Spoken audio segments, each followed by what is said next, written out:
नमस्कार, नई परख के राष्ट्रीय मुद्दा कार्यक्रम में आप सब लोगों का स्वागत है। हमारे साथ प्रोफेसर अभय कुमार दुबे हैं। 1-2 दिन के अंतराल के बाद फिर से हम इनसे देश की राजनीति पर चर्चा करेंगे और कार्यक्रम में हमारी ये कोशिश होगी कि हम दिल्ली के साथ-साथ देश की राजनीति में भी जो घटनाएँ आज के दिन हुई हैं, उन पर आपके आपके सामने एक समझ प्रस्तुत कर सकें। कार्यक्रम को आगे बढ़ाने से पहले मैं सभी दर्शकों से ये अनुरोध करूँगा कि वे हमारे चैनल को ज़रूर सब्सक्राइब करें और नई परख चैनल के साथ नियमित रूप से जुड़ें। सर नमस्कार। नमस्कार। काफ़ी लंबे इंतज़ार के बाद दिल्ली के मुख्यमंत्री का नाम घोषित किया गया आज। रेखा गुप्ता मुख्यमंत्री होंगी और हमने नई परख पर पहले भी इसकी चर्चा की थी कि वो तकरीबन एक तरफ़ा तरीके से चुनाव लड़ रही थीं और मैंने आपसे ये भी पूछा था कि क्या आम आदमी पार्टी के उम्मीदवार कुछ जगहों पर बैठ गए हैं, जिसमें मैंने अपने इसी क्षेत्र का उदाहरण दिया था, जहाँ पर वंदना कुमारी चुनाव लड़ ही नहीं रही थी, ऐसा लग रहा था। अब वो दिल्ली की मुख्यमंत्री बनेंगी। भारतीय जनता पार्टी की इस चयन को आप किस रूप में देखते हैं? देखिए, इसमें 2-3 तरह की बातें चल रही हैं। बहुत ज़्यादा प्रामाणिकता के साथ तो मैं नहीं कह सकता, लेकिन उनको कहना दर्ज करना ज़रूरी है। पहली बात तो ये है, बहुत लोगों का मानना है कि वो राष्ट्रीय स्वयंसेवक संघ की उम्मीदवार हैं।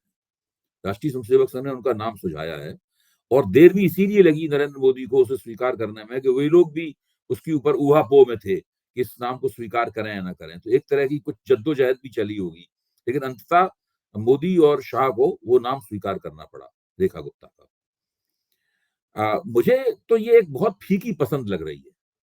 संघ ने कुछ सोच के ही अपने हिसाब से इनका नाम सुझाया होगा और दबाव डाला होगा कि उनको बनाया जाए, लेकिन मुझे ये पसंद बहुत फीकी लग रही है। मुझे अगर पसंद करने के लिए कहा जाता तो मैं तो किसी पूर्वांचली नेता को भारतीय जनता पार्टी के, जो कुछ इसमें संभावनाएं नेतृत्व की होती हैं, उसको मैं दिल्ली का मुख्यमंत्री बनाता।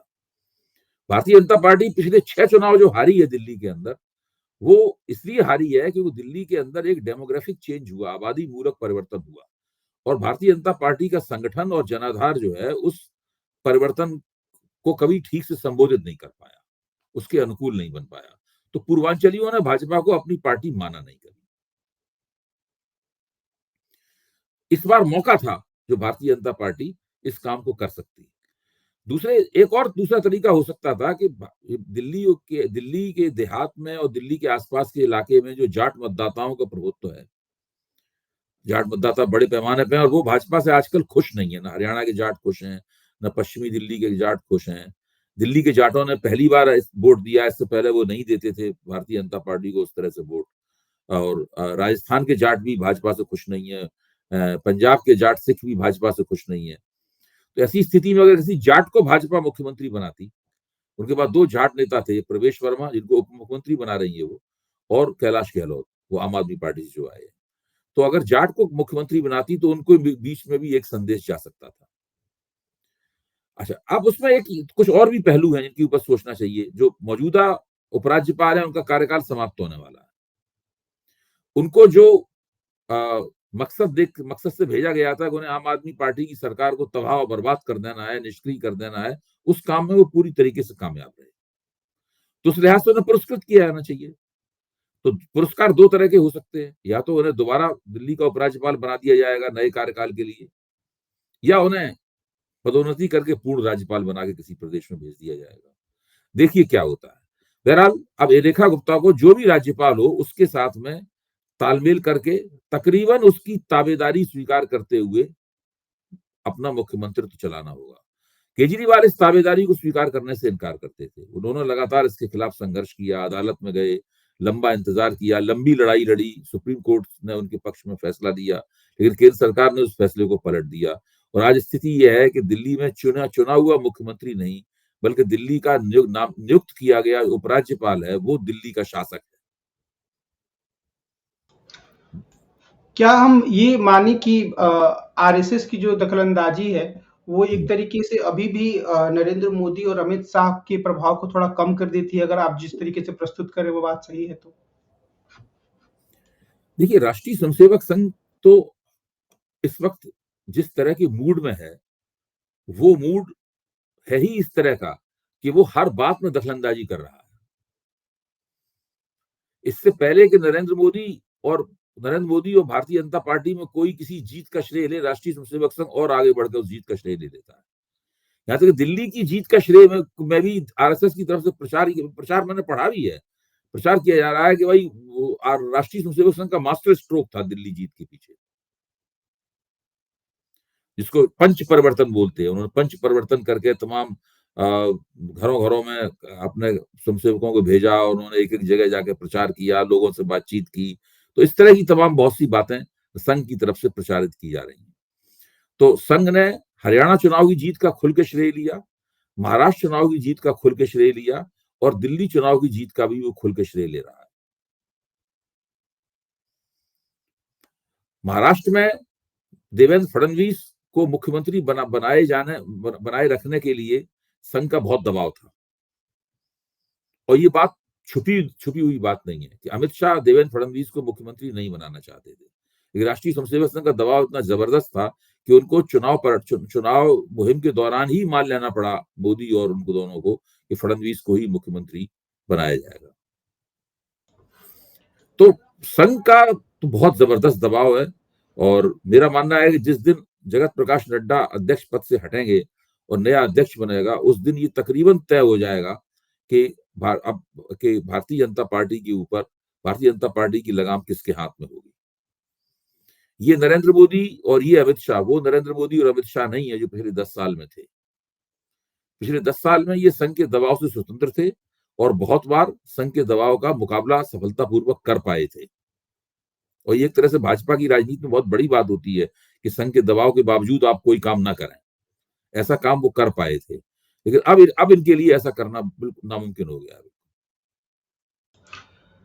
क्या हम ये माने कि जो प्रवेश वर्मा है या जो पूर्वांचली नेता हैं भाजपा में, भारतीय जनता पार्टी के भीतर जो दिल्ली में रहने वाले लोग पूर्वांचल के, उनके जो नेता हैं, मनोज तिवारी का उसमें नाम आता है, तो ये लोग एक तरीके से अभी सत्ता संघर्ष जो दिल्ली के भीतर उसमें हाशिए पर चले गए। खासतौर पर प्रवेश वर्मा तो काफी एक तरीके से माना जाने लगा था कि वही मुख्यमंत्री बनने वाले हैं।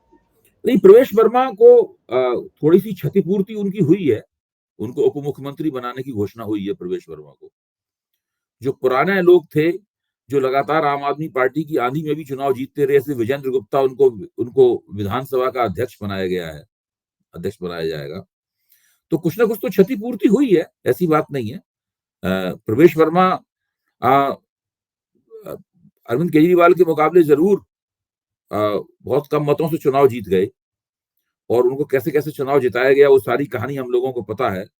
लेकिन वो जब उनको सांसद का टिकट भी नहीं दिया गया था, इसलिए कि उनके बारे में कहा जा रहा था, सर्वे में निकल के आया था कि वो चुनाव हार जाएंगे, तो उनकी ज्यादा अच्छी स्थिति नहीं थी, वो कोई दावेदारी ज्यादा कर पाने की स्थिति में नहीं थे प्रवेश वर्मा। अब वो दिल्ली के उप मुख्यमंत्री बन जाएंगे, अब देखिए उनका प्रदर्शन क्या रहता है। क्योंकि देखिए, जो रेखा गुप्ता के सिर पे कांटों का ताज रखा गया है, ये दिल्ली में सरकार चलाना भाजपा के मुख्यमंत्री के लिए भी बहुत आसान नहीं है। जिम्मेदारी उसकी होगी हर चीज की, अधिकार उसके पास है नहीं। भाई रेखा गुप्ता को भी फाइलें एलजी से निकलवानी पड़ेंगी, ठीक है, एलजी भारतीय जनता पार्टी के मुख्यमंत्री को परेशान नहीं करेंगे, लेकिन अधिकार तो अधिकार होता है, प्राधिकार तो प्राधिकार होता है, अथॉरिटी तो अथॉरिटी होती है। ये नहीं हो सकता है कि वो अपनी अथॉरिटी को पूरी तरीके से दिखाएं नहीं। कुछ ना कुछ तो होगा, वो कैसे होगा, क्या होगा, काम बहुत बहुत बड़े करने हैं, कूड़े के पहाड़ हटाने हैं, भलसवा के, गाजीपुर के, दिल्ली की हवा साफ करनी है। अभी अगली बार जब पराली जलाने का मौसम आएगा तब देखेंगे क्या करते हैं ये, और सड़कें ठीक करानी है दिल्ली की, यमुना साफ करानी है, ये सब बहुत बड़े बड़े काम करने हैं। और सबसे बड़ी बात यह है कि जो पहले से सब्सिडीज चली आ रही थी, उन सब्सिडीज को जारी रखना है, और 2,500 रुपए का जो वायदा किया है वो महिलाओं के खातों में फरवरी खत्म होते होते पहुंचाना शुरू कर देना है। और आम आदमी पार्टी उसको बारीकी से निगरानी कर रही है, अगर ये नहीं करते हैं तो फौरन उनके खिलाफ आंदोलन शुरू हो जाएगा। आम आदमी पार्टी के भीतर जो विधानसभा के सदस्य चुने गए हैं, क्या उनमें से ऐसा लगता है कि आतिशी मुख्य चेहरा बनकर रेखा गुप्ता का मुकाबला करेंगी और दिल्ली की राजनीति में स्वाभाविक है, पूर्व मुख्यमंत्री है, पूर्व मुख्यमंत्री हैं, तो विधानसभा में मेरे ख्याल से वही विधायक दल की नेता बनेंगी आतिशी। ये तो नहीं हो सकता कि पूर्व मुख्यमंत्री को हटा के आप गोपाल राय को बना दें नेता। गोपाल राय उपनेता हो सकते हैं, है? तो वो तो वही नेता बनेगी। तो इस वक्त विधानसभा में अच्छी खासी टक्कर होगी दोनों के बीच में। और आतिशी वक्तृत्व कला की भी धनी है और मुख्यमंत्री के तौर पर उन्होंने बहुत अच्छा काम भी किया था और उनके अंदर एक आंदोलनकारी वेग भी है उनके अंदर।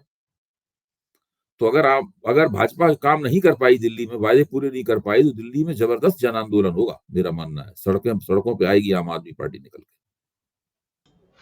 क्या भारतीय जनता पार्टी और आरएसएस ये संदेश देने में सफल रहे हैं कि वंशवादी नेतागण की तुलना में वो आम कार्यकर्ताओं को महत्व दे पाते हैं? प्रवेश वर्मा नहीं बनी, सुषमा स्वराज की बेटी नहीं बनी, इस लिहाज से क्या हम इसे एक सकारात्मक संदेश मान सकते हैं?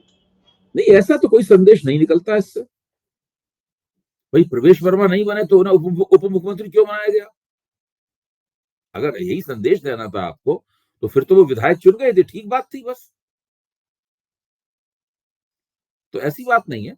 और अगर मेरा मानना यह है कि अगर भारतीय जनता पार्टी के पास 303 300 से ज्यादा सीटें होती, सांसद होते, तो वो किसी सांसद को भी मुख्यमंत्री बनाने के बारे में सोच सकते थे। अभी सांसद को मुख्यमंत्री बनाना सांसद का काम था। एक तो कुल 240 तो उनके पास सांसद हैं, उनमें से भी एक सांसद को आपने मुख्यमंत्री बनाया तो आपको 2 चुनाव कराने पड़ेंगे। एक आपको वो सांसद को एमएलए बनना होगा और उस सांसद की जगह दूसरे को सांसद चुनवाना होगा। और भारतीय जनता पार्टी का अभी जब से इस तीसरे कार्यकाल में सांसदों का उपचुनाव जीतना भाजपा के लिए मुश्किल रहा है।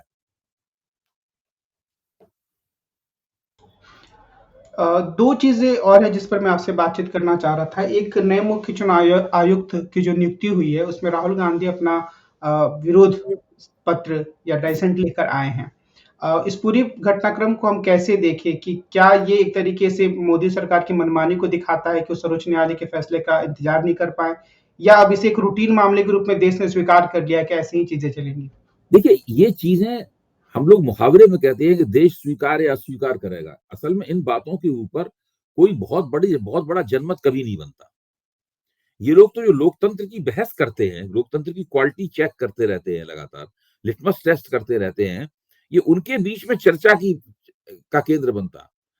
मुख्य चुनाव आयुक्त कौन बना कौन नहीं बना, उसकी बनाने की प्रक्रिया लोकतांत्रिक थी कि अलोकतांत्रिक थी?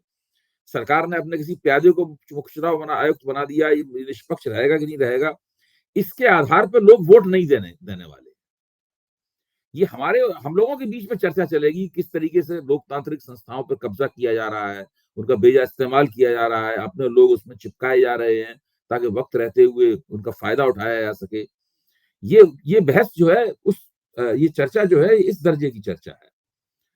पहली नजर में ही साफ है कि सरकार 48 घंटे तो कम से कम इंतजार कर ही सकती थी।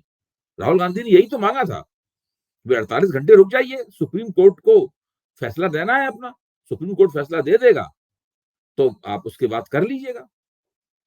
लेकिन सरकार के पास बहुत हथकंडे हैं। सरकार सुप्रीम कोर्ट की सुनवाई को भी टलवाने में लगी हुई है। तो हर तरीके से सरकार मजबूत है और हर तरह की संस्था को मैनिपुलेट करने में माहिर है।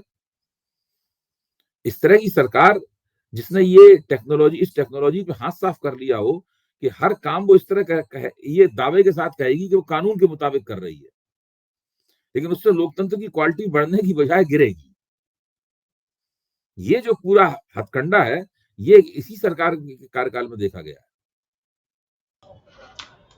उत्तर प्रदेश के मुख्यमंत्री योगी आदित्यनाथ ने कल विधानसभा में उर्दू को लेकर कुछ बयान दिया। उन्होंने कहा, जिसका अर्थ ये निकलता था कि अगर कोई उर्दू पढ़ता है तो क्या उर्दू पढ़ाकर आप उसे कठमुल्ला बनाना चाहते हैं, वगैरह वगैरह। मेरा सवाल ये है कि क्या भारतीय जनता पार्टी के नेताओं के पास एक ऐसी तकनीक आ गई है कि वो किसी भी ऐसे मुद्दे को उठाकर ध्रुवीकरण की राजनीति कर सकते हैं और शायद उसमें उन्हें सफलता भी मिलती? इसमें हमें देखना ये चाहिए कि भारतीय जनता पार्टी उर्दू के खिलाफ है, ये कोई छिपी हुई बात नहीं। ये तो अभी से नहीं है, जनसंघ के जमाने से वो लोग उर्दू के खिलाफ हैं, मुसलमानों के खिलाफ हैं, उर्दू के खिलाफ हैं। जब माता प्रसाद पांडे ने, जो कि समाजवादी पार्टी के नेता हैं, जब उन्होंने ये सवाल उठाया तो इस सवाल के उठाने का संदर्भ ये था कि उसमें भोजपुरी और अवधी के के बरक्स उन्होंने ये सवाल उठाया। ये जो सवाल उठाने का तरीका उनका था, वो तरीका इतना